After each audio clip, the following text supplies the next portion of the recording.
I have 10:13 a.m., July 17th, 2014. Has everyone received, at least this morning, a copy of our June 16 board business meeting minutes? And if so, do you have any suggested changes to make?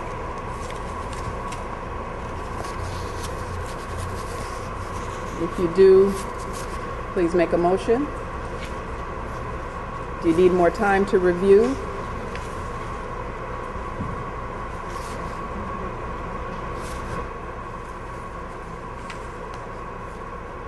If not, is there a motion to accept the minutes as presented?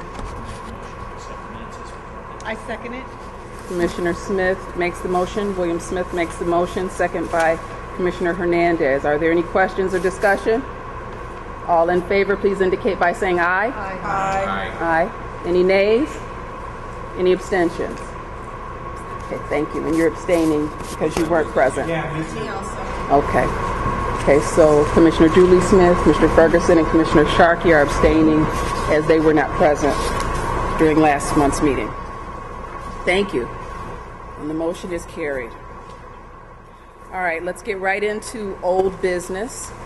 I believe that the Parole Prep video project has finished filming, and last I heard they were in the editing stages. Any more news, gentlemen, that participated? No, Chair. When our last discussion with them was that they would send to you for your approval and review the proposed copy that they were going to utilize. So they have the final, what they think is the final product. They're going to send it to you for your review. Okay. Thank you, Commissioner Ferguson. So we'll move on to the SORC and Deputy Superintendent of Program Services training. Lisa, you're prepared to give that report, or Jim? Sure. I mean, we can both do it. Jim, you can jump in whenever you want, or I can defer to my elder, if you'd like. We just finished up what we thought was the last training. This past week, we did the Wendy Hub, which consisted of the Rochester and the Buffalo SORCs and DEPA programs. It went well. They were a very engaged group. They had excellent questions. We generally don't have a lot of problems with their paperwork anyway. That's one of the reasons we left them for last. But it went well. They found it helpful. And we will end up doing one more training at the end of July. I think it's going to be the 31st. To videotape the training, because we made so many changes to it from its onset a year ago, with some of the new changes in the law, the SOH 220, and some of the other things. So we'll be doing that for any of the SORCs and DEPA programs that missed any of the other trainings that want to attend this one, and we'll be videotaping it. So once we get that one and we get all the final materials, then we'll electronically send it to all of the board members so they have the final copy.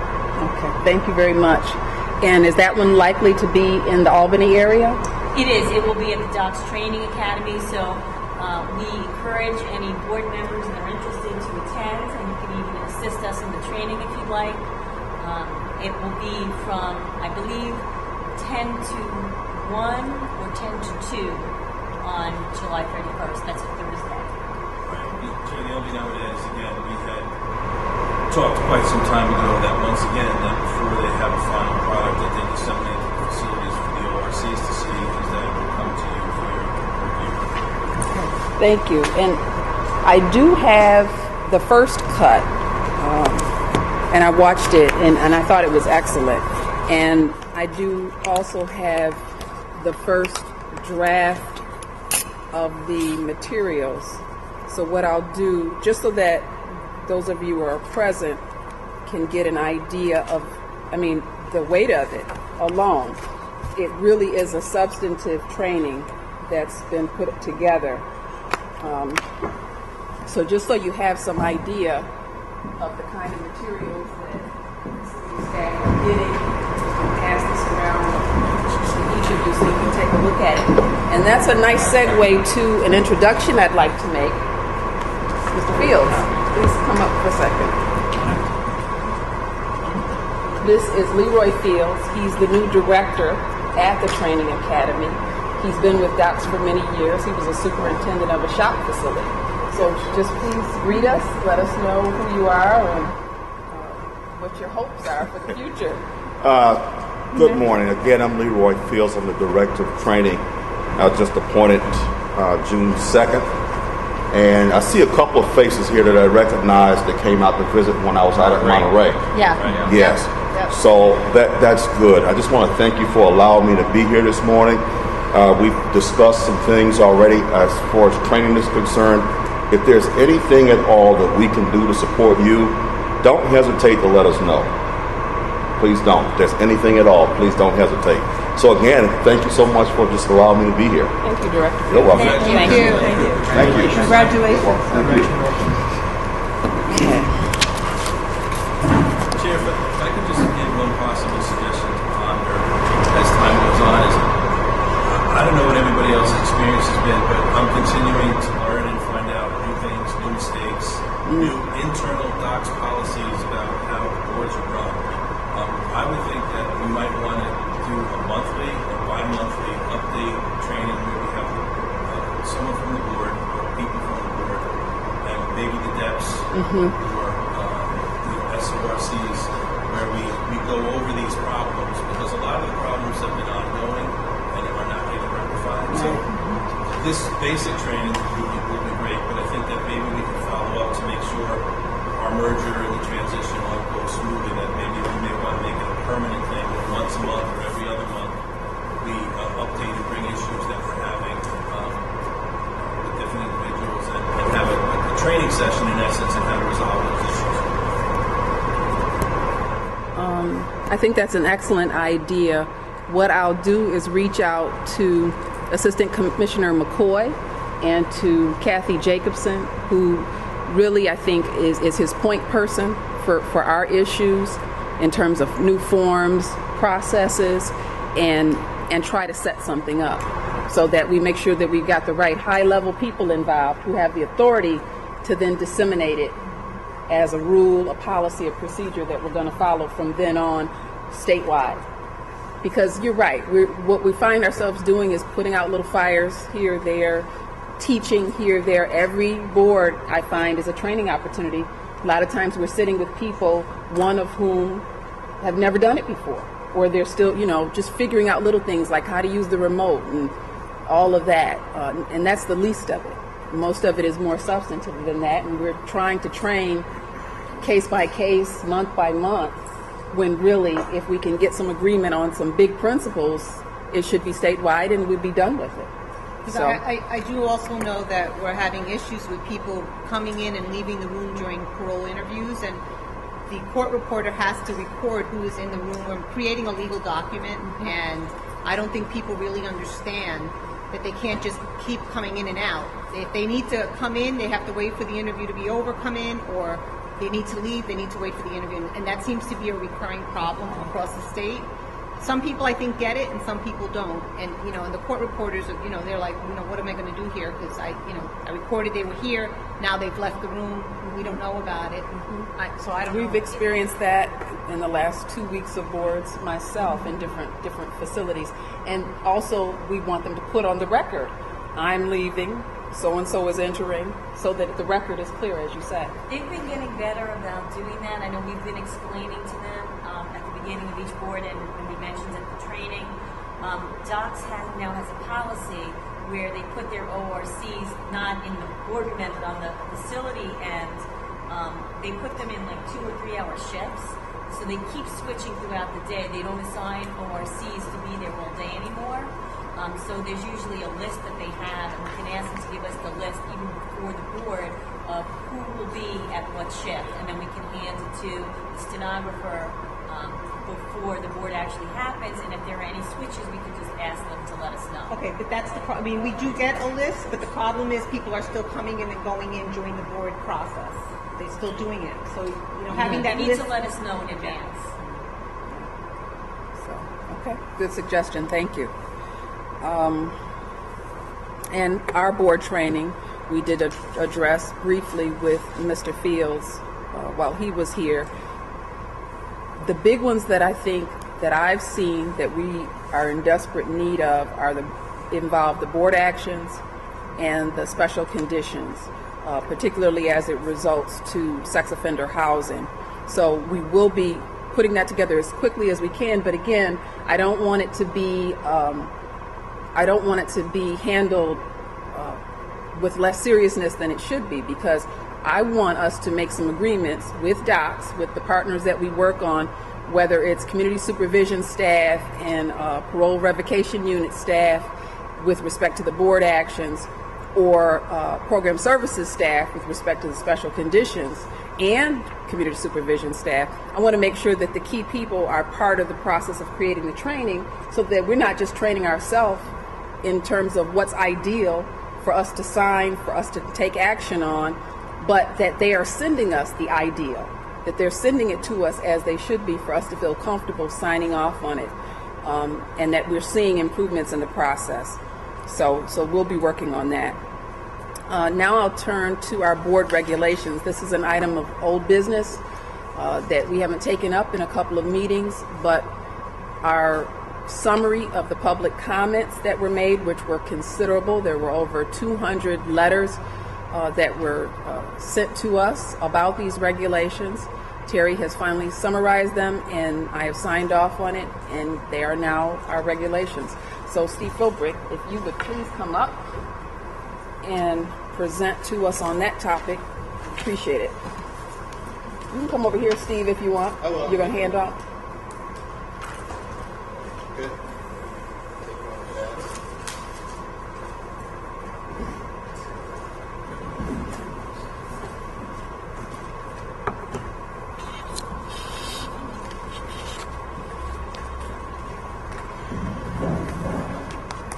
What's being passed around is a notice of adoption packet regarding the regs that you voted on in April.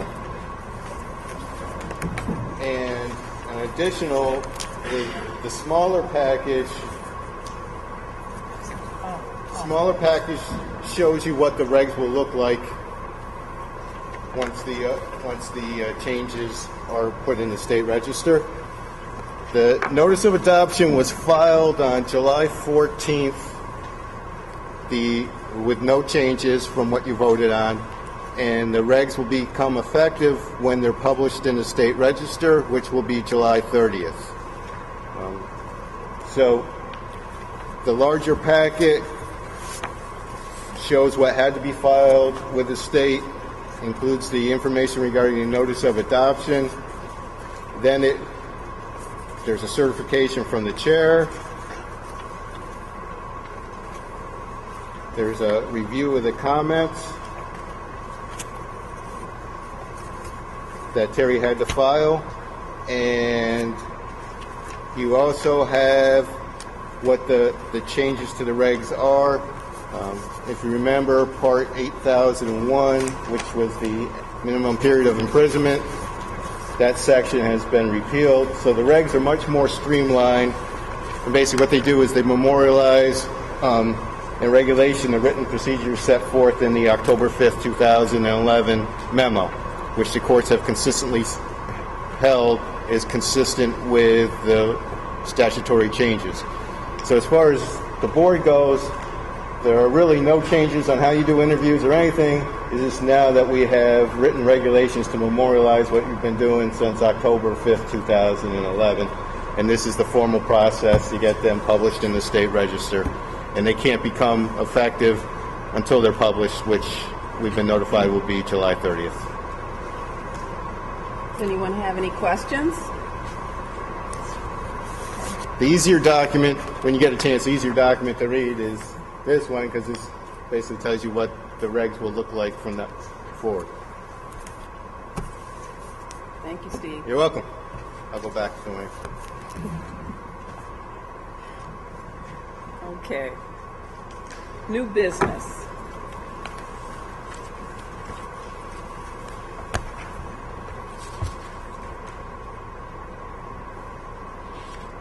the meeting in Lake Placid was in June, right, Steve? I think the last week of June. I'm sorry? The meeting in Lake Placid, the last week in June. Or you didn't go to that. I did not But go. I think it was the last week of June. There was a PEF labor management meeting in Lake Placid at the end of June for all of DOCS. And as you know, several of the staff that used to be under the umbrella of the Division of Parole are members of PEF, and they were represented at that meeting.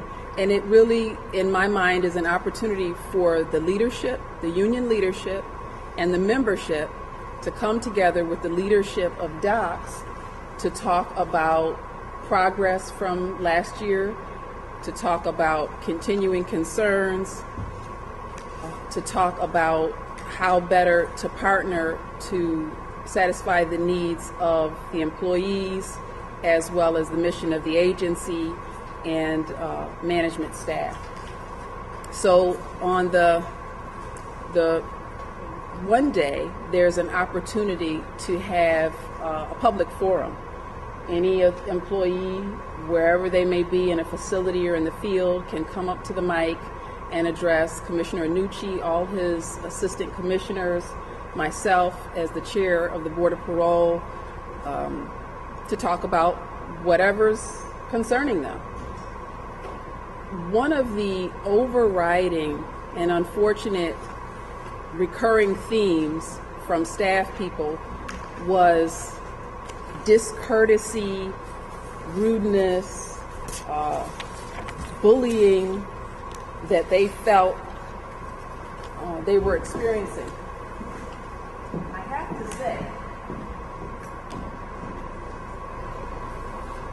say, I felt particularly pleased that for once, at least in this forum, we were not the subject of any of that. People weren't standing up and complaining about the parole board commissioners, the Bureau of Adjudication, our legal team, our administrative people, none of that. And so I just got a chance to sit back and soak it all in. But it was very informative nonetheless.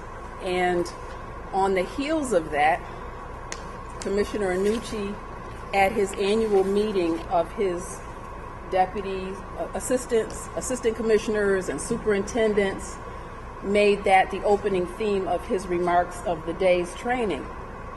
And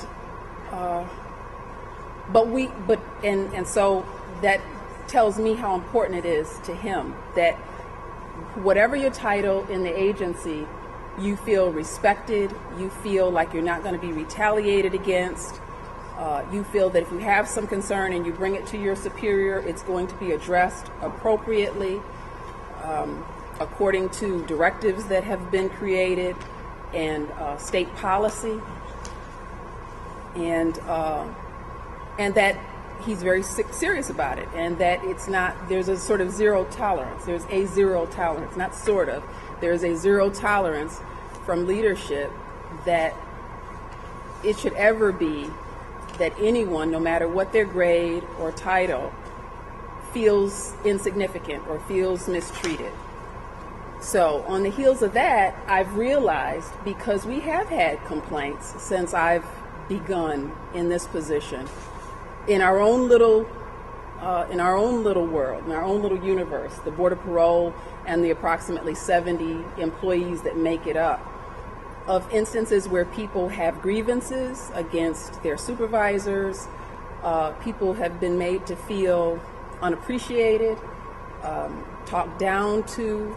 And so I wanted to use this opportunity to say publicly that I would think that none of us want to represent that to anybody that we're dealing with. I know that sometimes in the board context, we're trying to get through our schedule. We need what we need. You know, I think we can get frustrated that we feel that we're communicating the same thing month after month and not seeing much progress. But I would hope that we'd always remember there's a way to do anything and there's a way to say anything. And I don't want us to be the subject of these kinds of complaints. I think it does contribute to poor morale.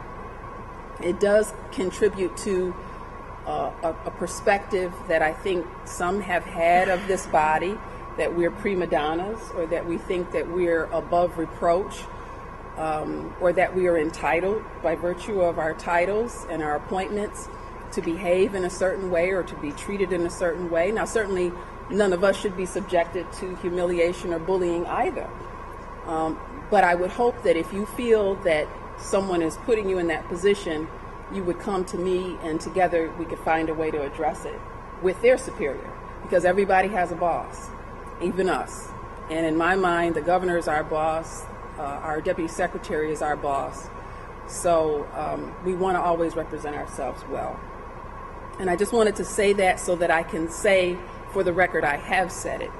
And, you know, dovetailing with that, I want you to know that whenever I get a chance to speak with our deputy secretary or his assistants, I'm pleased to be able to tell them repeatedly the work ethic that I see this board having. That we are professionals, that we work hard, we care about each other, we care about our schedule, we care about our caseloads. We don't shirk our responsibilities in any way, and sometimes we come back to work sooner than we probably should, given our personal circumstances, to get the work done and not be a burden to one another. So they know that from my perspective, I have the hardest working road crew, professional board in the state. And I just want us to be able to maintain that and to maintain the respect of our peers and of everybody that comes in contact with us. So if we could just be kind to our staff. They're trying to do their jobs as best they can, kind to the staff, the facilities that we come in contact with. And we do, and I see that in your post-board reports too. You're quick to give a pat on the back when it's deserved. And it's appreciated when that happens. There was an email that went up from Lisa the other night about quick thinking and hardworking staff that averted what's a catastrophe for us, a board not operating because of technical difficulties. And it was much appreciated, I'm sure. It went all the way to their assistant commissioner, and it's appreciated when we do that.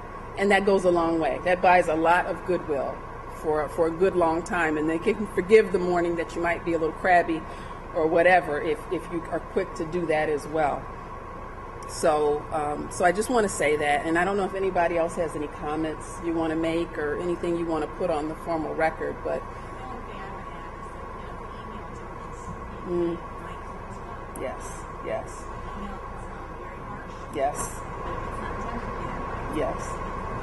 Right. That's true. The written word and the spoken word. Exactly true. It's very hard to hear. And spoken words, emails have to be tempered down so as not to be offensive either. Right. Yes, please. The other thing that I personally came face to face with is that we have to be mindful that our titles are commissioners, and that therefore, even though our intent may be to get information, when you do things and you have the title behind you as commissioner, while you may not be intending to do things, it comes across a little differently. And I had to reckon with that myself and apologize to someone for, we can do it even unintentionally because we don't know the experiences that other people have had. We don't know what they're thinking. But I think we have to be forever aware of the fact that we are commissioners, and as such, anything that we say, even a comment, has a different type of effect than if we were just on the same line with them. I just need to tell you that. And people respond to that, to the fact that they're commissioners. And when we make a correction or when we make a recommendation or even when we make a comment about the delay in our boards or something like that, sometimes the person that's overhearing that comment thinks they're going to get me in trouble. They're going to write me up. They're going to tell my boss that I didn't do this or I didn't do that. So in order to try to get ahead of that, they're writing it up and sending it around that we mistreated them. That happened to us during a board that we did. And it wasn't, in my view, really a situation of mistreatment, we commented on the fact that we were delayed during the day because of a late start. And that's really it. And because of that comment coming from us, the person went back and wrote their boss, who wrote their boss, who wrote security, who wrote you. You're right. Came back to me through Angie Jimenez when she was still an assistant commissioner. So I'm like, so again, we do carry a lot of authority in our titles and in our persons, and I would just ask that we just be, because I honestly believe if we are professional and civil, that's enough. That's really enough, and that will protect us from a lot of fair or unfair criticism. So, Sure. yeah. Add something. Yes. I agree with everything that was said. However, I would not want it to be misrepresented that we are the bullies in that, because the conversation so far has been about us being respectful of the staff. And I would challenge anybody to say that I have not been. I've been staff, so I know what it's like. However, we are commissioners. We have a very difficult task at times making decisions. We need to have what we need to do our job. With that said, I would hope that the executive staff at that level in docs would appreciate that even though the staff that are assisting us in our duties do not work directly underneath the board like they used to, that they are responsive to our needs if it's a reasonable request, such as pre-board setups, post-board, during the board, things that are needed for us to function so that we can concentrate on what's the most important thing, the interview and the inmate, right? So there are often times where commissioners are trying to reach staff to get information about the next week's board so that we can set things up appropriately, whether it's interpreters or timetables and things like that they cannot reach staff. There are times that emails might go out and staff doesn't reply in a timely manner, or at least say, I'm going to be out, please call so-and-so if you need assistance for next week's board. So that becomes frustrating too. And even within our own staff sometimes. I think that it's important also to recognize that if we're requesting something, it's not because we're prima donnas, it's because we need things. And we have a lot of things on our minds. We have cases that we're trying to review and so on and so forth. And I would hope that the door swings both ways with regard to what we're saying, because there have been times that I've reached out to staff and I haven't gotten a reply several times. That's a little frustrating. So I would hope that everybody takes it the same way. And the other thing is that it's very difficult what we're doing on a daily basis to walk in eggshells. I better be careful the way that I ask for this information, because it may be construed that I'm being a bully because I'm a commissioner and you're not. I mean, being courteous, we should do that in our everyday lives easily. That should not be taught to us. This is something that we're taught as we're growing up, I hope. We should not have training about being courteous to other human beings. Somebody's title does not entitle them to any better or worse treatment as a human being. But at the same time, yes, there is a chain of command. And if a commissioner in the course of their duties is asking for information or asking for certain things, I think we all deserve to get a response. And simply because, well, they're not our bosses anymore, to kind of be flippant and ignore us sometimes is very frustrating. So I would hope that information goes back to docs as well. Okay? Thank you. Anything else on this point? Well, I'm glad it's being addressed, and I had an instant. I mean, when we talk about the board and being independent in its decision making, I mean, the other issue, I had a staff member give me a heads up because a postponement was made because the person couldn't speak English, and they had attempted to get an interpreter, 3 different areas, couldn't do it, and because I decided to postpone the person, they got chastised saying, who authorized the postponement?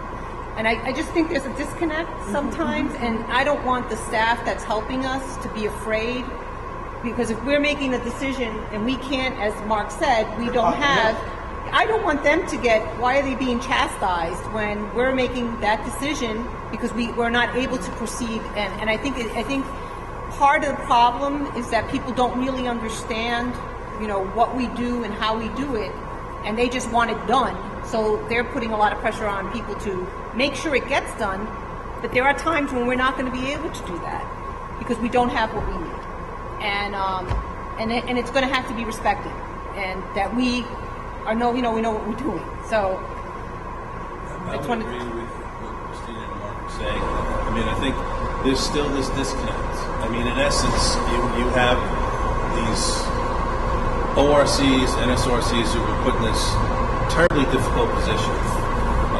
And I have probably heard of from all of our former parole staff about how disrespected they felt during this whole process of the transition. And now we have pretty much what Christina is saying. You have the ORCs who have to answer to their immediate bosses at the facility, but then they come and see us. And we'll have situations like yesterday for the first time. And granted, it's new, but this is something I talked to them about 4 months ago, OCFS. We just found out yesterday we had to spend an hour yesterday morning getting connected because somebody maybe not sent an email, which gets sent Monday. By the time they get a response whether or not we have video hooked up for Wednesday, it's Tuesday night, so they won't know until they come in Wednesday morning whether or not. So I actually had to get on the phone because they were being told it's not going to happen. That shouldn't happen. And with OCFS also, when they first started, I had their first board. And they were having this process where they'd bring one inmate in, then they'd walk them to wherever. 5 minutes later, another inmate would come back. We had, 112 scheduled for this week, and 3 of us who were veteran commissioners were going well into the evening hours of last night doing that. And 5-minute delays, unnecessarily delays, just kind of add to the problem. One of the things I've noted there's an OCFS will look into ICE. We're required by law to consider ICE status, the mental health status reports that we've been talking about for quite some time. We got pushback from them and we started asking, and we still do. And staff will still request them because they know we want them, and then we won't get them. So there's everybody who's answerable to their own immediate boss, and then there are the commissioners, and what we're asking for, which we're asking for because we're required by law, and we don't want somebody hurt or killed because of our decisions. So there has to be a clear chain of command that when it comes to board issues, when the commissioners ask for something or the chair instructs that something be done, that controls their deputy, that controls their superintendent. The board is our purview. So if we say it has to be done a certain way, that's the way it needs to be done. They need to get back to their boss. Their boss can then send out an email that this is how this is going to be done from now on. And I think that's been this ongoing issue in the transition and in the merger, that these individuals are being put in this hard position of feeling they're between a rock and a hard place. We're asking for something and we're a commissioner, but then they have to go back and see their deputy every day, and their deputy or hire from their deputy may say that it gets done another way. So I think that's something that still needs to be worked on, and I think that's probably where perhaps a lot of this bullying feeling comes from, is that they're being pulled in 2 different directions and don't really know who to respond to. Right about that. I'm sure you're right about that. Okay. Well, and that kind of goes to the point about the higher level joint training meeting of the minds that can take place between us and docs, program services that prepare our boards, and maybe even some continued conversations with OCFS. Bill and I were a part of at least one conference call last fall, where we were trying to sort out what OCFS thought they wanted to do on behalf of the board. And at the end of the day, we only ended up agreeing on the point of allowing them to have their residents seen from their facilities. And that's where we left it. But certainly if we're still experiencing problems just with that piece of it, that's something that, again, somebody at a higher level at OCFS needs to be aware of. And to know, to your point, that you're absolutely right, when it's about board business, we have the authority to make the decisions, and they have the responsibility to facilitate making it so. All right, the next item is the special conditions. Now, Terry's not available for our meeting today, and I don't know if we can fully address a concern that Commissioner Coppola had sent out about special conditions a couple of weeks ago. Steve may or may not be able to speak to that, but at the very least, I wanted to make sure that everybody had a copy of the latest version that I'm aware of.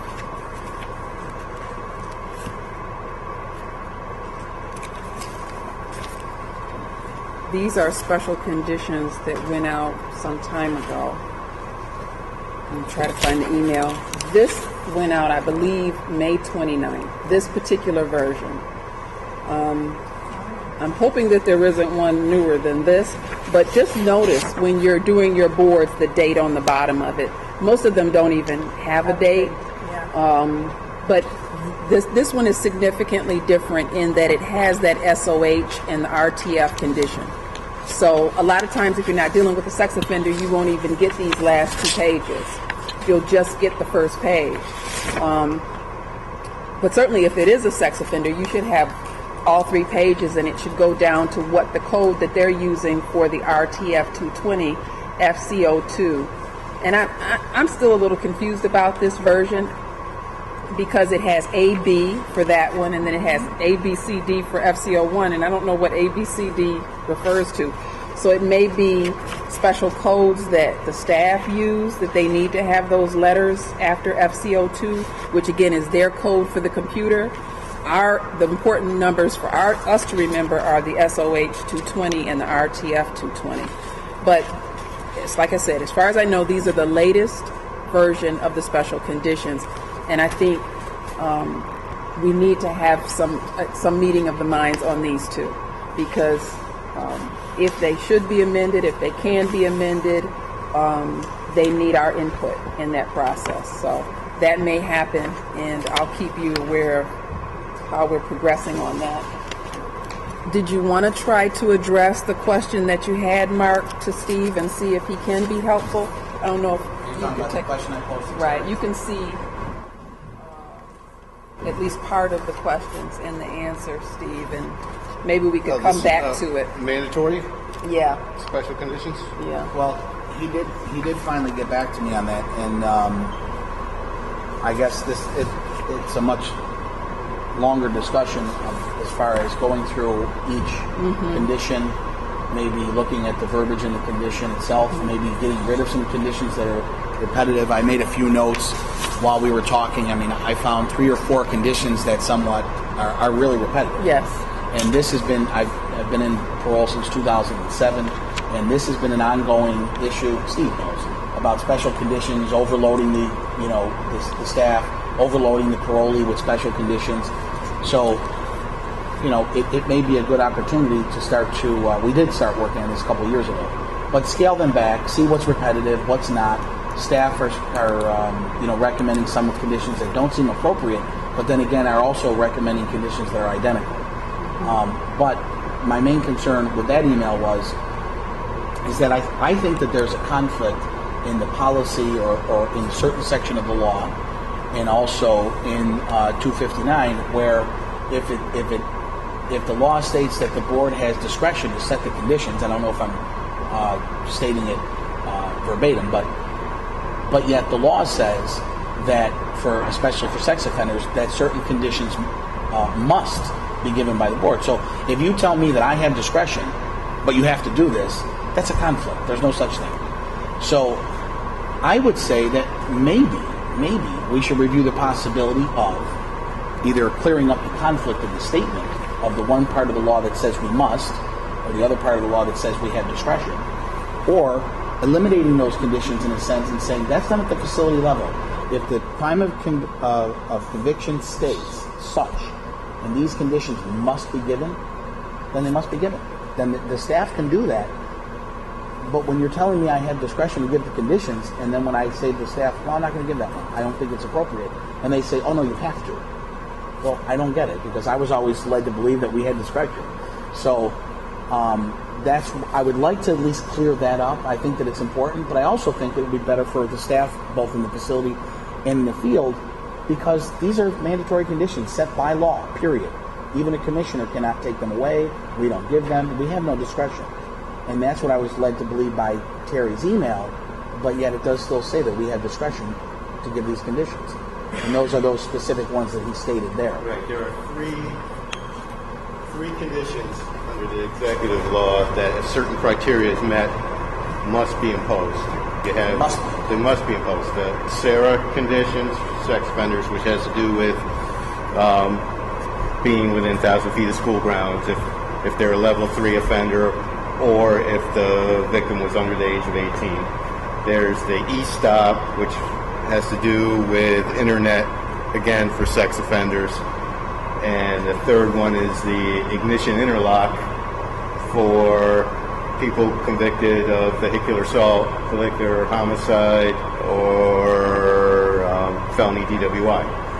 And that the legislature they added those subsections. It's still the same section of the executive law. It all comes under 259C, which gives the board the authority to impose conditions, but they've added some subsections over the years to address those three topics. So the way the law is written, at least the way I interpret it, and I believe the way Terry interpreted it, is the board has to impose those. That can't be delegated to other people, and I think it would actually have to require a statutory change if you wanted to do something different. I would propose one or the other. I mean, it does seem kind of odd that you have the discretion or the authority to impose, but you have to impose it. So we really don't have the authority to oppose it if the law says we must impose it. Well, you have the authority to impose conditions, and the legislature says you have that authority, and within your authority, you must impose these. That's basically how they've written it. How come in other conditions we have passed on the authority to the staff to set those conditions? We've done this in the past. Why couldn't we do it in these cases? I would say because the way the law is written, when it occurs. Okay. I think it may be good to have some separation. I mean, obviously the legislature can mandate us to impose anything, and I think your point is a good one. We don't want, because of confusion on the staff's part or even on a board member's part, that a condition does or doesn't get imposed, and then we're doing all these emails back and forth to try to fix it. Or worst case scenario, it doesn't get imposed, somebody does something they're not supposed to do, and then there was neglect on the part of the directions and the parole board. So perhaps we should have SC, special conditions, and then an MC section, mandatory conditions. Or MSC, mandatory special condition, or whatever. Yeah. Right. Because this form says recommended conditions. A separate section on the form that just indicates the lack of discretion in a particular area, and of course make sure that the ORCs and SORCs are adequately trained, and the board's updated as it needs to be, that these are conditions that apply under these facts and circumstances, and they're automatic. So once they're checked off, that's a done deal. But it avoids any possible confusion and resulting embarrassment or impropriety when an inmate gets out and doesn't do what they're supposed to do because somebody made a mistake somewhere. So if we can consider that, statutorily mandated special condition or whatever. Yeah. But if we can consider that specifically, and then maybe later start to look at the other ones and say what's repetitive here. A lot of these housing ones and who I can reside and where I can reside, there's 3 or 4 of them that say the same thing. They really say the same thing in just different words, but it all means the exact same thing.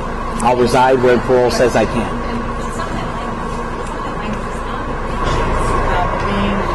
Exactly.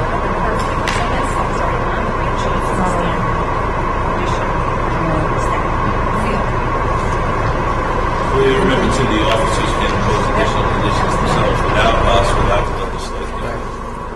And 29 and 30 should never be on there because only the field can impose those. So they're on our sheet, but we can't. I was told several times to realize. Well, can't, and I see that repeatedly that they want us to impose 29 and 30, and we can't do that. The field has to do it. That's what I was told. We had a discussion with Terry about that. Terry advised us not to impose them. Right. That was at a board meeting maybe 5 months ago. Right. So we need, I think, especially with all the sex offender stuff, It's time to SOH, address- and I think we really need to have a serious conversation, in-depth conversation about what is, what isn't. When someone violates, if they are a sex offender and they had a sex offense 15 years ago, but now they have a grand larceny, what are we supposed to? Because some people want us to impose sex offender conditions, but we're not supposed to because they're not in for that. So there's a lot of confusion around this whole issue. So We should have a memo, correct? I mean, that's what I'm finding. I don't know if the other commissioners experience this as well. We'll go to different facilities and you get different policies. And there's absolutely no excuse for that whatsoever. And when it comes to public protection, in fairness to the inmate, it shouldn't happen. So we should have a memo of a directive indicating all the circumstances under which certain types of sex offender conditions get imposed, what ones are appropriate for people who are discretionary sex offenders. So this way, we're all out. I'm amazed how many times over the years I've gotten a memo that existed, that corrections staff are being told to do, that we were never even informed of. So, it would probably help to have us on the same page. And about our process, nonetheless. Yeah. In particular, comes into play, I found these statutory rape cases, the rape threes, where you have a 17-year-old inmate that had a relationship with a 15-year-old person, and the mother got upset with the guy, and now he's in state prison. And I feel pretty strongly about not labeling that person as a sex offender for the rest of his life. Yeah, I feel the same way. It was a consensual relationship, and a lot of times they'll have children in common even. And so I have been taking those sex offender conditions out under certain circumstances in those cases, and I have been told to put them back in. Now, that wouldn't be considered Sarah would probably not come into play there because they're not a level 3. Am I? No, it would come in play because the victim was under the age of 18. So it would. Yes. So this Sarah is and mandatory that they're labeled Yes. sex offender. Yeah. It's a registrable offense. There's no consideration for the age of the offender. Very sad. We may want to consider drafting a proposal to submit to the governor's office to change the legislation on that. There is Lisa, some this is some how things this that came come up. about during our boards that we may consider to be some glitch in the system or some type of injustice that we may want to address through legislation at some point. It's something to think about. This is how this came up. I had the exact case that you said. I think Commissioner Smith and I think it might have been Chuck, I forgot. The exact situation. They'd already had 2 kids together. And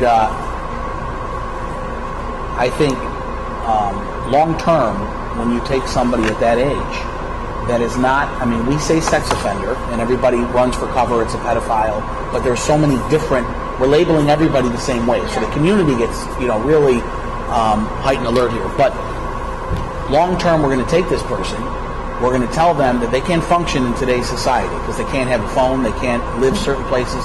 As a teenager, 18, 19, they get out. And I don't think the legislature's intent was that person. I think the intent may have been somebody that's more dangerous, a predator, somebody like that. But yet the unintended consequences. Now we have a person that we basically said, you know what, your life is going to be so difficult, we're going to relegate you to crime. And then we're going to see that person in the system, not only the expense, but all the social ills that come along with it, because we said they had to have all these conditions, and they weren't really the person that those conditions were intended for. And the next thing you know, this person's in and out of prison the rest of their life because they can't get a job. They're ostracized from the community.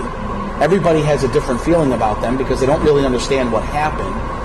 So I chose not to give those conditions to this person. And the same thing, I was like, well, you have to. And I said, what do you mean I have to? I didn't understand it. So that's how this came up, that same exact situation. And I definitely think that it would be appropriate. It's a difficult subject. Nobody wants to touch this because it sounds like you're sticking up for sex offenders.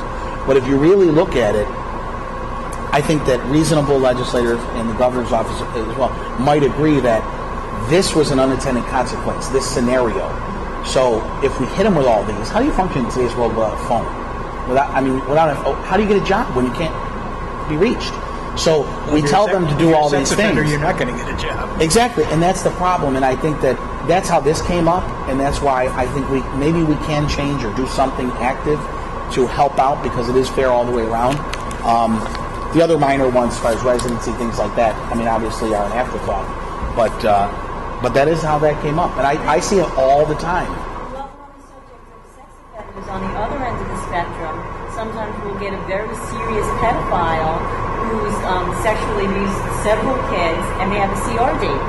And I'd like to know how much discretion or authority do we have to try and have an Article 10 review, to have that person not go back out onto the streets. And I often flag it for an Article 10 to the parole, to the SORC, but I don't know if that has any authority at all, or if I'm just saying it and nothing's being done. So I'd like to find out the answer to that as well. Yeah, I mean, the response that I've gotten, because I've had the same concern, you'll see cases, and I mean, that's the thing, we're in such a unique position on so many cases to be able, especially with all the experience that so many of us have, to bring certain items to the attention of certain people. And I think it's actually negligent for us not to, whether it's something that's in fairness to the inmate or in the interest of public safety. And the response that I always get is, no, that's an internal review done by mental health. And we all know our disconnect with mental health that we already have. And my concern is that if there's someone who should have been and is not, it's not enough for us to sit back and say, well, that wasn't our job, it's not our responsibility. Someone else has been harmed now. And we weren't in a position where we could have brought that to someone's attention. So perhaps we should have a form that the commissioners can fill out and get sent to whoever. We just want to make sure that you're aware of this particular case and that it's evaluated for X, Y, and Z. Because we all know that things fall through the cracks. And on the interest of public safety, I don't think we can do too much to ensure it. So for us to take an extra 3 minutes to fill out a form and send it to someone that maybe they would not have otherwise looked at, I think really serves everyone. Good suggestion. A referral, a Board of Parole referral for review. Done. It becomes a part of the permanent record, and you're right, it's the right thing to do in certain cases where you feel you can't be sure that it hasn't already taken place. A lot of the staff, just so everybody knows, a lot of the staff, they don't do this until it's too late. It's something that I had to work on when I was a staff member. But if the person is going to CR, whether it's a PE and CR on the same day or they're going to CR and they're not being released, a safe bet with a sex offender is Special Condition 38. Because if they haven't been assigned a level, I see a lot of cases where a sex offender, it's not filled in yet what level, because they don't get evaluated till they're on their way out sometimes. So that they haven't received a level, you give them a Special Condition 38, they can't be released without the level. And that's a process. I don't even know if our office is still working on that. It's a monthly thing every couple of weeks, it's a list that comes out. So I've given it a few times. If I don't see a level on the paperwork, it's no harm, no foul if you put it on there, a number 38, and once they have their level, then it's okay. But if you're concerned about them going out without a level, then 38 would be the way to go. We can't hear you. Sentencing court has a responsibility to set that level at sentencing, not at sentencing. They bring it back very soon after. They do, but what happens is when a person is CRing, if the process is incomplete, some of these guys are getting out like really quick. That's where we hold them. So every couple of weeks, there's a list that comes out, and we have to impose a Special Condition 38. What I'm saying is, if you look in the paper and it's a sex offender and you don't see a level, just give them the 38. Now, that's one less person on the list for our staff that's scrambling. I don't know who's doing it now, trying to hurry up and get all these special conditions in so that nobody goes out on the street without the level. That's the problem that exists. So if we are, I never see it recommended. I don't even think staff is aware of this. I never see it recommended, and I only know about it because that was my responsibility before I was board member, and I would have to make sure that this was done every couple of weeks. So it is something that we should be mindful of. That Special Condition 38. If it doesn't apply later on, it's no big deal. I mean, it doesn't matter. But at least it's a safety net that this person, until the court sets that risk level, they will not be released, even conditionally released, until that court sends back the level. And I would have to usually send an email to DCJS, who would send it to the courts, and they would say, did we get the level yet? And it's a huge ring that's unnecessary. So just if anybody wanted to do that, like I said, as a safety net, 38 is the one to use.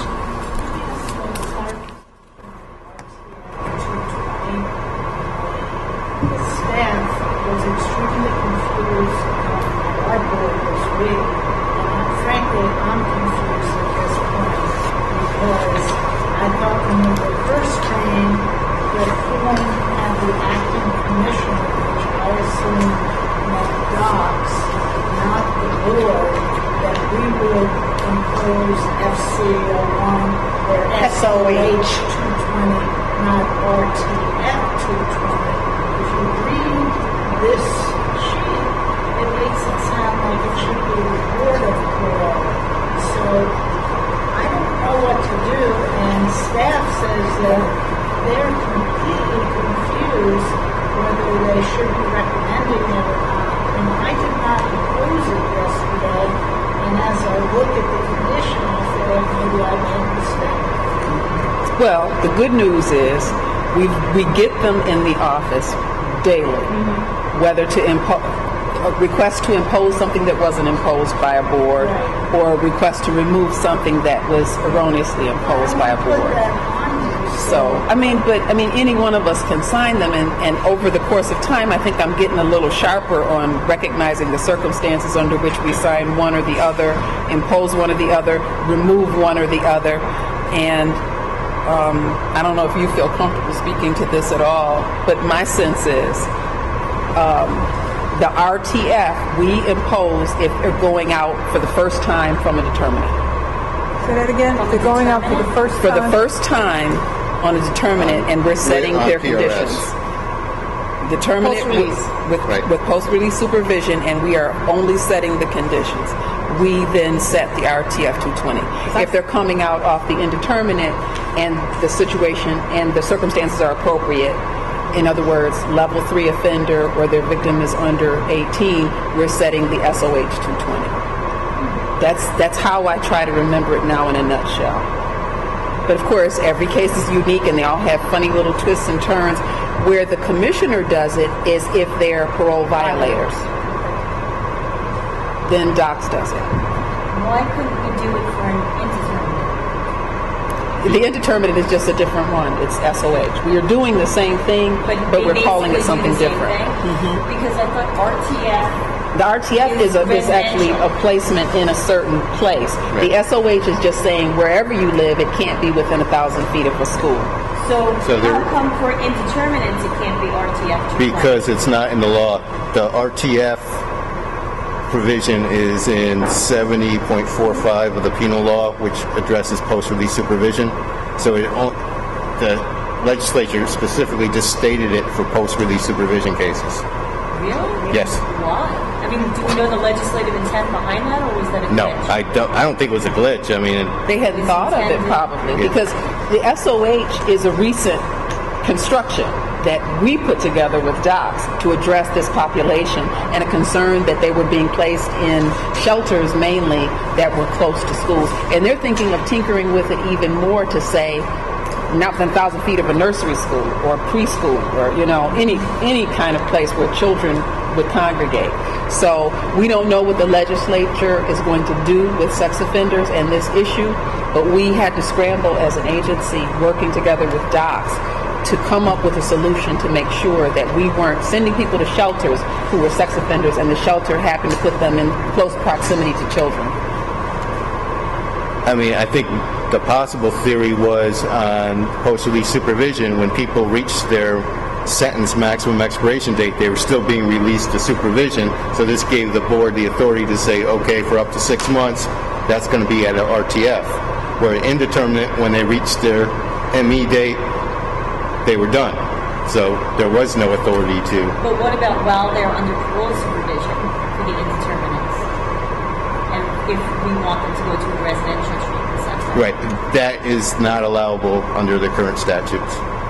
Not at the moment. What But again, about we have to if make they're- sure that the RTFs can provide the structure and the programming that they're supposed to be providing. And right now, we're still building up that infrastructure. So if a person who has an indeterminate sentence, who we're seeing interviewing, is in need of a residential program, how do we address that if we can't do the RTF 220 for them?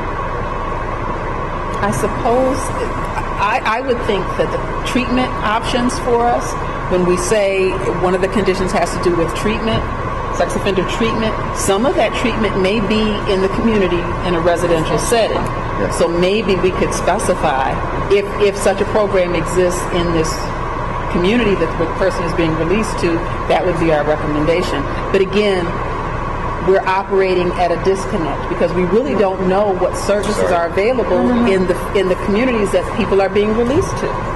And to the extent that we have residential treatment facilities that are owned and operated by DOCS, that may need some development still, because what are they treating people for in the residential treatment facilities? Historically, it's probably just been drugs. It probably hasn't been sex offense or mental health, or, you know what I mean? What kind of programming is available? Number 12. Remember to leave some room to defer to the clinical specialists, because there are people in the community who are specialists. There are specialists that treat sex offenders. There are specialists that treat and work with drug offenders. There are specialists that treat and work with people who suffer from mental illness. We need to make sure that, like I said, the infrastructure is out there, so that the supportive services that we can maybe know based on our own personal experience. You as a social worker, when you're seeing somebody who needs more than what you think that they're probably going to get if they're just put on a regular caseload, even an intensive caseload. The services have to be there. So I mean, this is more policy. This is a bigger question that will really, our influence and our ideas can be floated up through our deputy secretary, so that they can link with the human services staff for the state, the mental health staff for the state, to try to address the need, because grant money is going around all the time for new programs. We can be influential in saying what programs we think are needed, because people don't have them. They just don't have access. And depending on where you go in the state, city might have lots of programs, but if you're going back to a rural community, what's there for you? And I don't want to keep, because we could talk all day about the special conditions, but one of the things I find myself doing, because as Mark pointed out and all of us know, sometimes they put conditions on that aren't relevant. Sometimes they leave. I mean, I'm finding a lot where the person has a mental health history and they don't check off 11 for so I'm scrutinizing my cases, in other words. Anything that I'm putting my name on, I'm scrutinizing, I'm going through, I'm trying to do the best I can. For the SOH and the RTF, normally these people are loaded up with 28, 12, there's all these conditions that also go along. So, I think there's a good chance they're going to get captured there. And as far as the level, there are inmates who've been in prison a long time. They don't know their level, and they haven't been assigned a level. So I'm like, what is your level? And then, Mark, that's a good suggestion. With 38, I didn't even think about that, because sometimes during my interview, I'm like, well, do you know what your level's going to be? And they have not gone back to court at that point. So, I think there's a lot we can try and do, and I love that idea with the referral sheet, because I think that would give us, at least, we're covering our back, and we've done everything that we can to, possibly keep somebody from being victimized. And again, just a sex offender memorandum. We had a case this week where the person had in their past a similar type of incident when they were very young. They had relations with someone who was 1 or 2 years younger, and now, 20 some odd years later, they're still being asked, at least recommended to me, to impose that they stay away from minors. So we have to have some parameters that are established so we're all on the same page. Thanks, everybody. That was a good discussion. Let's move on, and I just wanted to mention office duty, board actions, administrative appeals. God help me, I have tried to give people office duty. I started with Commissioner Smith. I have my nice little sheets for every month, and I have him as number 1 going in order of seniority. And the very first time he came up for office duty, I had to call him and say, Bill, would you mind coming in and working that week? And of course he did, and of course all of you do. You're wonderful about it. So my question to you is, do you want me to still keep going along my little list until I come to the last of us, and then re-rotate it again in an attempt to try to give you office duty? Because the reality is, now that we're down to 13 between vacations and personal emergencies, it's not a guarantee you're going to get it. As long as everybody knows that, I'll continue to try to assign it and then start all over again when I've gone through everybody. Or I can just stop doing it until we get another board member. So it's up to you. I mean, I can do it. It's no big deal. But just know that if you see yourself down for office duty, chances are you may be called into duty. And I won't even do it when 2 people are already unavailable, because I just can't. We'll skip that week. I volunteer never to be on office. Oh. Because as my good friend, Senior Commissioner Bill Smith over there says, at least I know where I'm going when I'm not on office duty. So when I'm on office duty, I'm going to get that call Monday saying, "Oh, by the way, I hope you didn't make plans because now you got to fill in tomorrow." So it's almost easier not to be on office duty. So I'm okay if you don't put me in it. Okay. Anybody else volunteering, or what do you think? I mean, statistically, it takes 12 board members to cover our 4 panels. That leaves 1. And so, you rarely are going to not get assigned. I think in 18 years, I think one side actually made it. So, it would almost, in my mind, be better if you just, for all assigned. If you are not assigned and you're available, you might or might not be able to be filled in. Generally, there's other things, other responsibilities you have that you may get pulled away. So, I mean, as long as we don't have more than 13, I don't know how you're going to schedule it, because statistically, if we all get vacations, you're going to need at least 1 more board member. There's been a long discussion, including, I know that I've been asked about it before, I believe, when I've gone through confirmation. I think with the current status of board members, 15 is an appropriate number. I've discussed that with individuals who, among other things, are the legislative process on both sides of the aisle.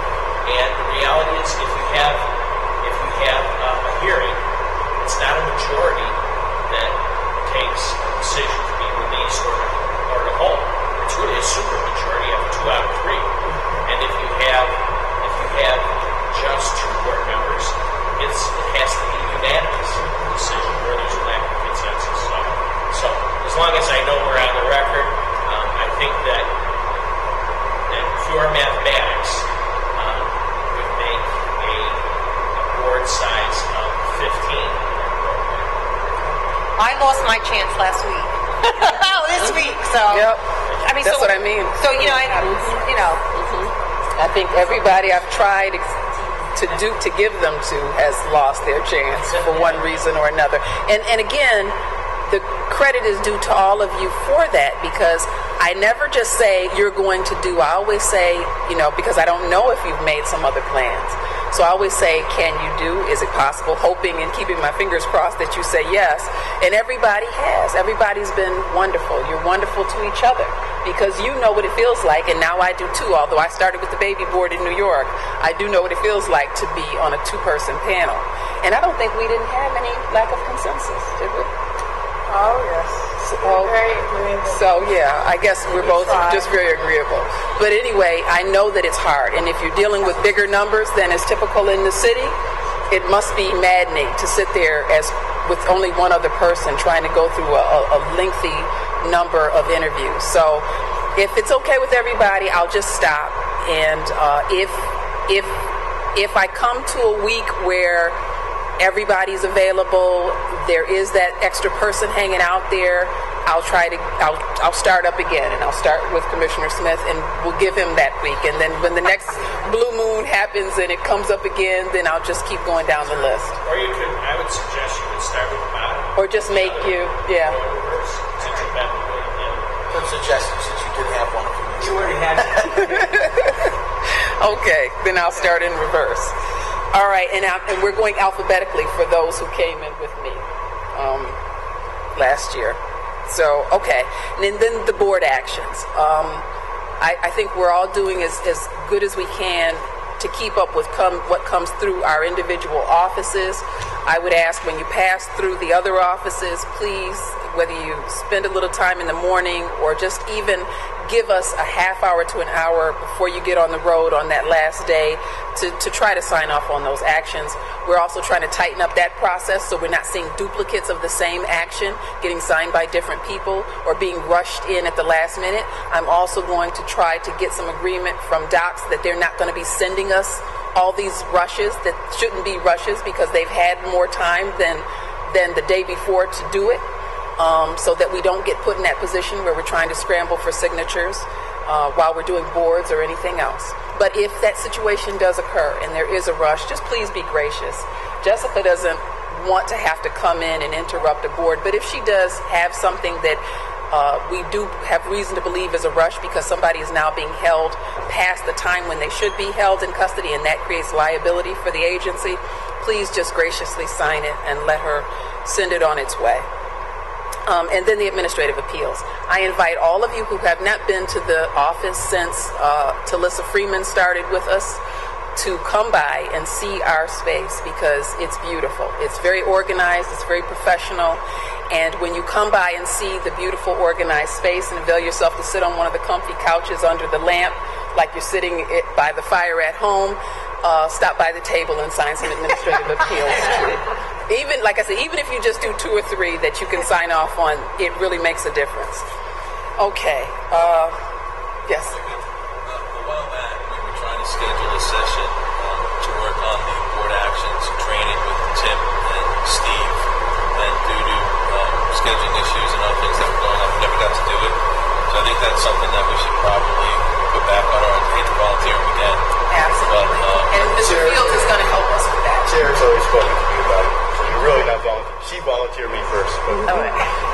I just picked up on the good recommendation. We know you're our guru when it comes to all matters revocation. Okay, last item of new business that I have is our November board. The week of, what is that, Veterans Day? Yeah. Veterans Day is on a Tuesday. Now, I assume that's a holiday for doc staff, and it's a holiday for us too. So my question to all of you is, should we plan to do the boards Wednesday and Thursday that week? Just plan it and let docs know, and that's that. We've had no problems in the past doing them. They've had people work. One suggestion I made a while ago is that in order for us to make a little sense of our lives is to do that during election week. Because all of us, and depending on the frequency of how quickly the schedules come out, I mean, sometimes by the time we find out we're not going to be here, and then we can honestly say on the form, I won't be here, it's too late to get your form in. So I think for election week we should do that. I think for veterans and other holidays, Bill's got a few more years on here than I do. We've never had a problem during Veterans Week. Yeah, no, I don't remember a problem. The only time, Chair, it becomes a problem. So it's not a legal holiday for us? No. For us, no, we don't get holidays. It's a legal holiday, but not for us. We don't get a holiday. So, but election day, you'd be suggesting I would election suggest day Wednesday, week. Thursday that week, so that we all know that we're going to be home for election day. So we can vote in person. When is election day? I haven't voted in person for 10 years. Yeah, that's what Kevin. I haven't voted in person in 3 years. That's what Hagler said. Hagler said that. He's never. I mean, he's 10 years ago. That's November 4th this It's going to year. be the 4th election day. Then Veterans Day is the 11th. Yeah. Okay, so we're looking at November 11th, just going on. We've already discussed this. The only time we've had an issue on things like Veterans Day is if something comes up Already where we need discussed this. information from some other source, can't get then they're scared. There's limited resources in other areas. We need to call some other adjoining office to get information. So the facility staff don't have a day off on that day either? Is that a floating holiday or is it? But they man. The prisons So never, they do overtime? The prisons never close. That's what I was told. Rain, sleet, snow. The prisoners are there for their parole board. Okay. All right. And the same is true for the program staff? Yeah. So, okay. Yeah. Okay. So do you want to make the change for election day that week? Is everybody comfortable with that?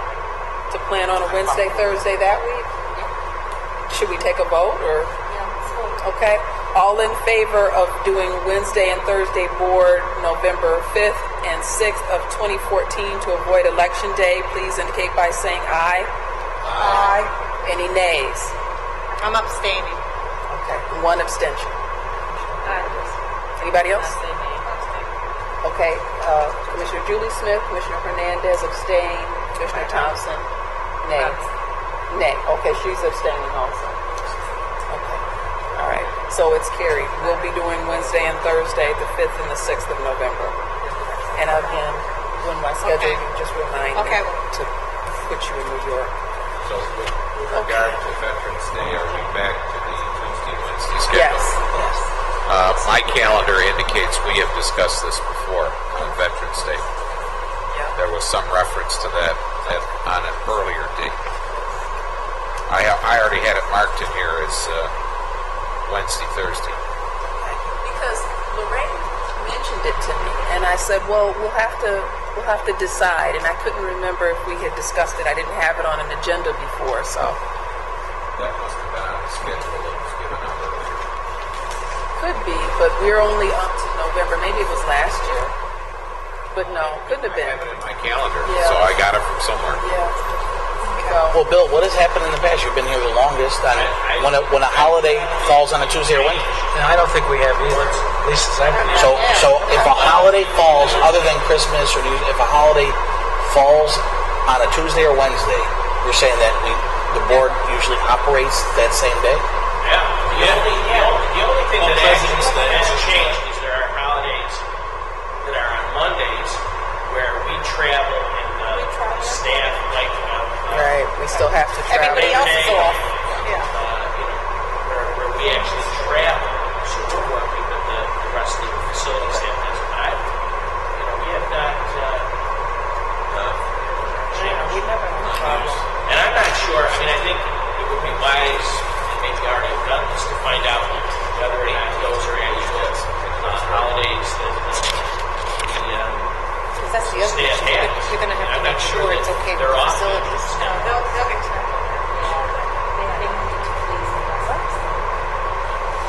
They may be happy that we're getting time to actually. I mean, too, whether or not it's related to, because like I said, all of us kind of get stuck on the holidays, and I guess we've learned to live with that.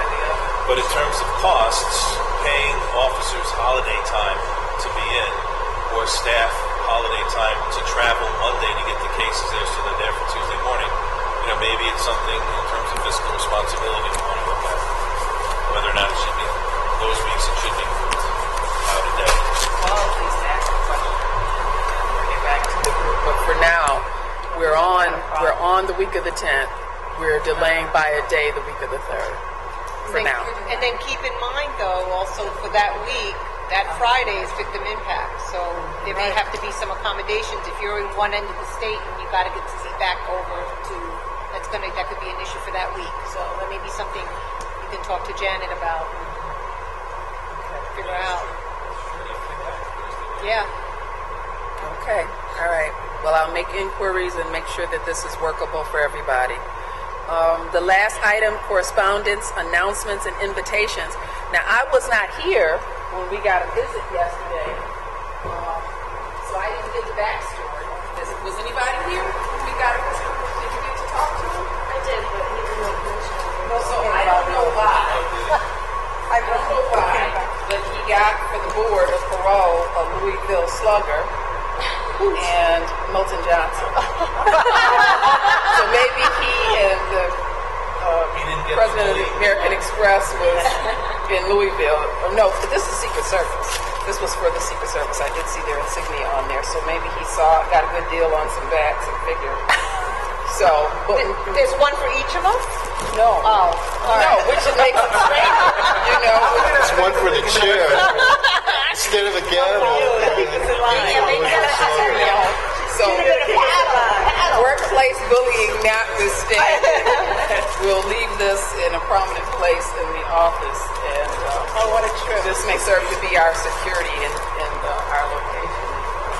If ever needed. Like the last time I heard something, you have taken a picture on the corporate jet. Okay. Crazy guy.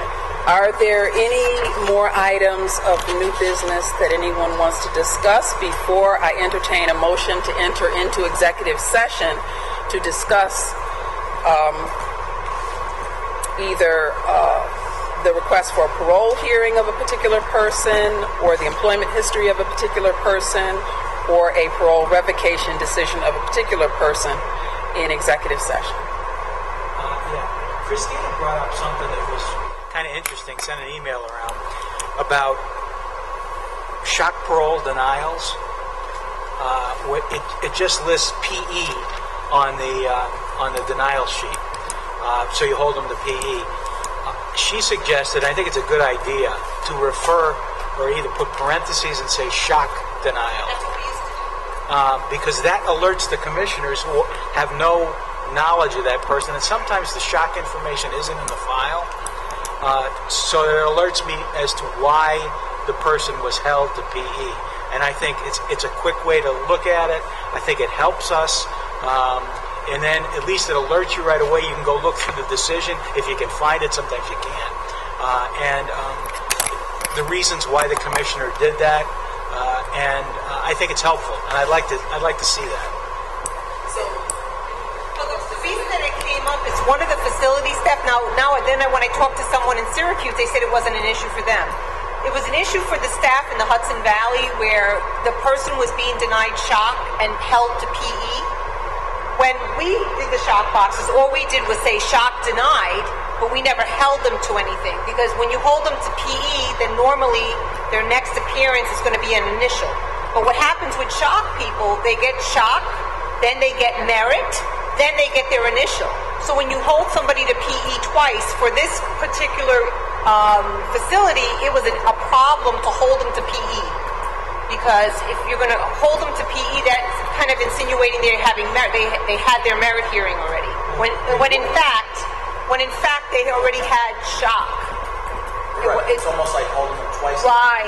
So that's why. And when we did the boxes, when I was trained to do those boxes, I was never trained to deny to PE. I was just trained to say shock denied, and that's it.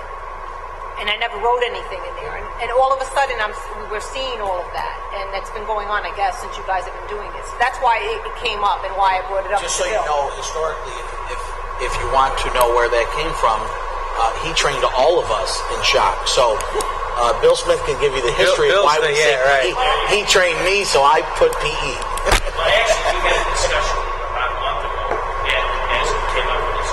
So then that generated me going back to talking. I talked to Kevin this week, and what had he done when he was out of shock? And he had put the same thing, denied hold to shock, or denied hold to parole eligibility date. When we talked, it made sense what you're talking about, just listing it, and just saying shock parole denied. Yeah. I did talk. One of the advantages we have now, instead of having 5 shock facilities, we only have 2. We just have Lakeview and Mariah, which makes it makes it a lot easier in terms of trying to standardize it. So I talked to Cindy Orr last week, who her and Tom lead to the Lakeview, which is the larger of the 2 remaining facilities, and I said, is that a problem? Now, I don't know a mechanism to make sure that goes through both of those facilities. And she actually thought the answer, if indeed, instead of putting denied hold to parole eligibility, we put shock parole denied. It comes up not just with individuals being denied their shock release and then coming up as a merit, because it already kind of overruns that.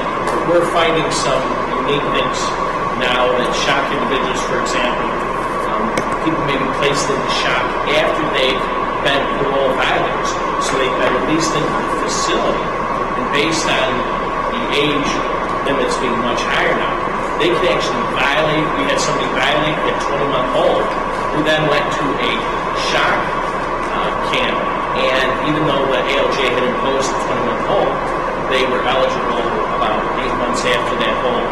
And so again, if that was denied, you would say hold to parole eligibility date, which would be totally wrong because this person's been out for a long time. So I think it's probably, from what I understand, I also sent a memo to the chair, which I don't know if I CC'd anybody else, but in the last couple of days, to possibly talk about this today. And I think it is, in my mind, probably more consistent if we just say shock denied. Now, I don't know for sure that that's not going to create problems for the facilities, although I did talk to Cindy earlier, and she seemed to think that it would not. So, with the exception that it would hopefully be able to be processed by the 2 facilities, I would say it probably is a good idea that we change that. But historically, we've always put parole eligibility date, and some others have. See, and that's an example of when they do change policy now. I mean, that's the first I've heard. So now you're putting parole violators. I mean, and then we don't know anything about it, and so it just gets very confusing as to what we're doing and what due process is. A similar disconnect is what we had last week, where I mean, I don't know if for 9 years there's been no problems in so many of these issues, and how they're all of a sudden coming up, I have no idea. But they've been unable to enter when someone loses their good time, that there's no CR date. So the only thing they put in is 999, which translates to life. So then the staff, the ORCs are writing life on the. So now I'm looking at a PBR that says the guy has a life sentence. So that's something I'm considering. Now, with my background, when I look at a sentence and I see numbers and they don't make sense, I can figure it out. But that's not always going to be the case for everyone. That they're going to be able to see this and say, wait, that's an improper sentence, an illegal sentence. That can't be. So something's wrong. Let me look for another answer. And of course, every time we have to do that on a parole board report 2, 3, 4 times, trying to solve a mystery, it delays the process. But there's these continuous little changes that are going on that are kind of mucking up the works, and I don't know how we need to. That's why I recommended it, Chair. I don't think I remember that I said just for the swing records. But I would. So if those of you who are doing the shock boxes are okay with doing that as a practice now, and I'll look into it to make sure that there's no problems with it. It should be fine.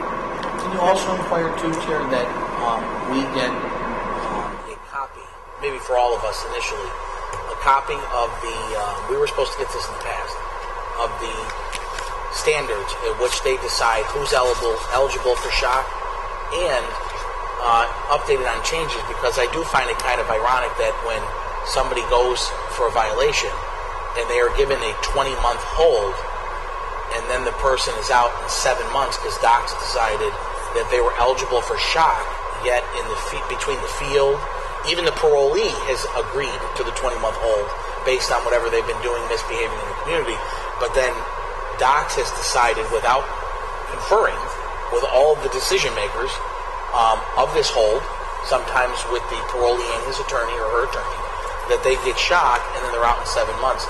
And we sometimes in Buffalo get parole officers coming to us and say, we just violated this guy. He was just in for a 20-month hold. He agreed to it with his attorney to do all the programs because he needs the help, and now he's getting released from shock 6 months later. So even the parole officers get confused going, what happened?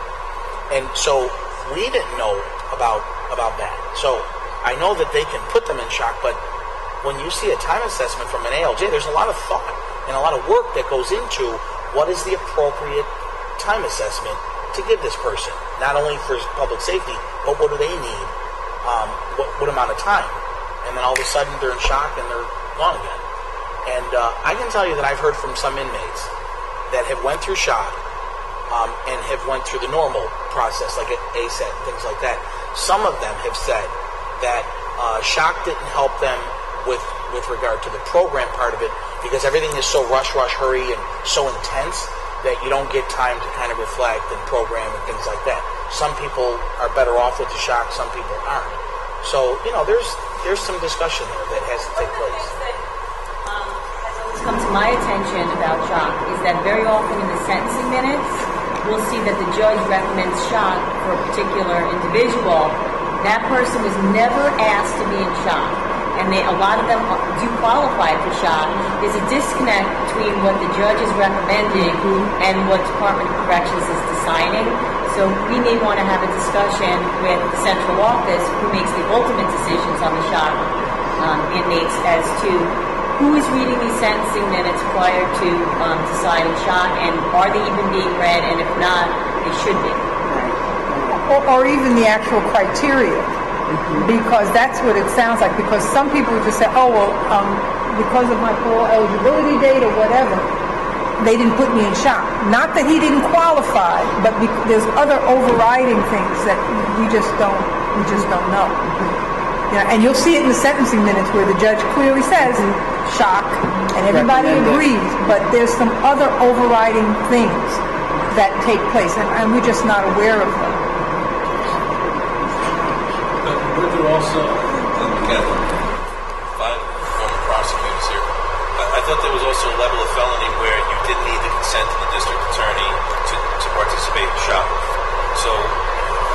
would think you're going to have people coming into the system that may qualify for shock, and perhaps they should be approached. We can put you in shock without the district attorney's recommendation. So maybe a way to recruit more people into the shock program. But I don't know if we were done with that. I had a new business order.